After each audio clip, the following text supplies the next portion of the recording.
This is your last chance. After this, there is no going back. You take the blue gummy bear, the story ends. You wake up in your bed and believe whatever you want to believe. You take the red gummy bear, you stay in Wonderland, and I show you how deep the rabbit hole goes.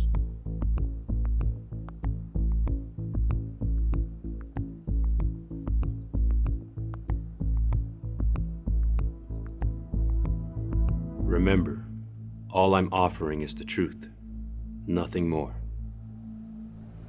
I just have one question. Are they organic? Are you kidding me?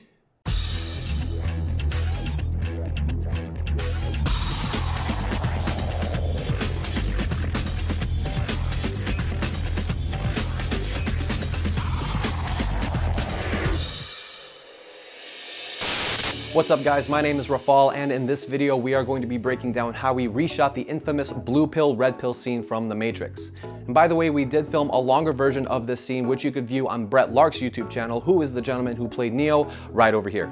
Now, a quick backstory about this scene. GODOX reached out and asked about recreating a scene of our choosing to help promote their contest this past October. I was asked to create this scene about a week and a half before it needed to go live, and half of that time was spent in Florida filming the Mr. Olympia Expo.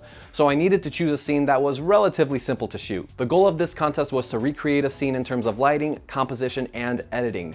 So we're going to break down the choices we made to keep true to the original look and feel of the scene while still giving our own little flavor to it. So the first thing we needed to consider was location. In the original movie, Morpheus and Neo are talking in a large rundown room with a giant fireplace in the middle. Now, I don't know anyone who owns a house with a huge fireplace like that, so I ended up going to PEERSPACE to find a location that could complement our version of the scene. We found this really cool red room and blue room spot in LA.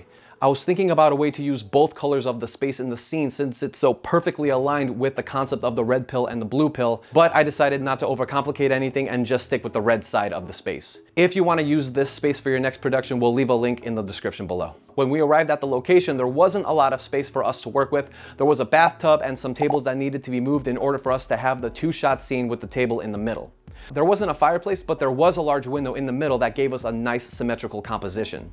We were using my Sony a7S III as the camera, and for my lenses, I used 5 focal lengths. The 35mm for the wide shot, a 50mm for the medium close-ups, an 85mm for the close-ups, a 100mm macro for the extreme close-up of Morpheus's glasses, and a 14mm for the reflections of Neo in the glasses. I wanted to go a little wider on the reflections for a bit more natural distortion, but 14mm was the widest I had, and at the end of the day, it did the job just fine. We decided to shoot the scene at night in order to give us more control over our lighting, which brings us to our next topic, how we lit the scene.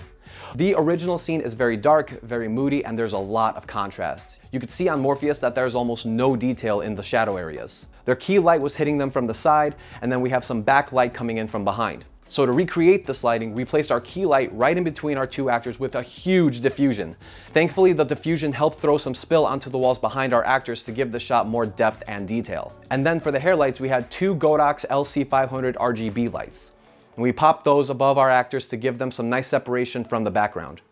This also helped create some wrapping around their faces and save the shot from being a little too dark. There was a nice moment where the light from the window was giving some extra kick of detail behind Morpheus, but because I knew that there wasn't going to be light there for very long, I decided against using any of those takes for continuity's sake.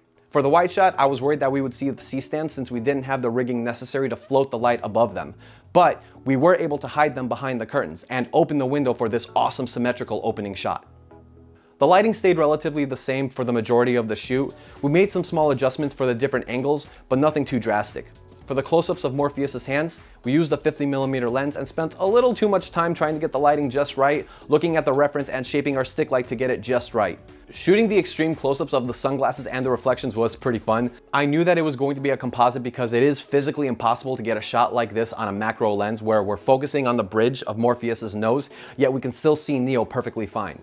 So for the close-up of the glasses, we used a 100mm macro lens. I told Saviour to make sure he held his head as still as possible since we were dealing with a very shallow depth of field and since I knew I was going to be tracking this shot later to apply the reflections. Neo's reflections may have been the most difficult shots to pull off only because there are so many elements working at the same time. First, you have the shot being played as a reflection off of Morpheus's sunglasses, so we had to make sure that the shots were planned in a way that when they were flipped in post, it would make sense. The second part was the style in which they were shot. You can see the reflection of each pill in only one lens of the sunglasses. In order to give me the flexibility I needed in post, we had to shoot each pill separately while making sure Brett was looking at the red pill, even though the red pill wasn't there.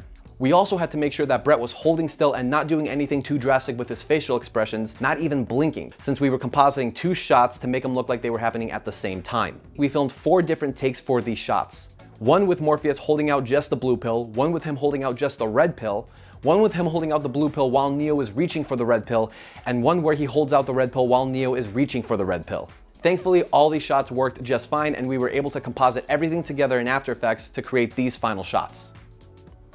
And if you guys want to see how I composited all these shots together, I got that video in the works, and once it's done, it'll be right up here. Editing this video was pretty simple since we filmed it shot for shot from the original.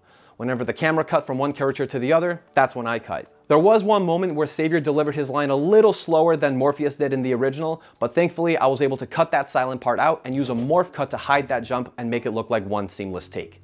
For the color correction, I filmed in S-Log3, so I applied the corrective LUT as a starting point and then worked on adding the signature matrix green tint to the overall scene. I did make sure that I didn't go too hard on the green, otherwise it would have drawn too much attention to itself and distract from the story. Remember, the jobs of color grading and visual effects are always to help drive the story forward and never to draw attention to themselves. And there you have it, guys. Ultimately, this entire scene was filmed and edited within 24 hours to have it ready for GODOX to release it onto their Instagram. The contest had some really cool entries, and a special shout out to Dumaguin, who took first place for his recreation of the dinner scene from American Beauty.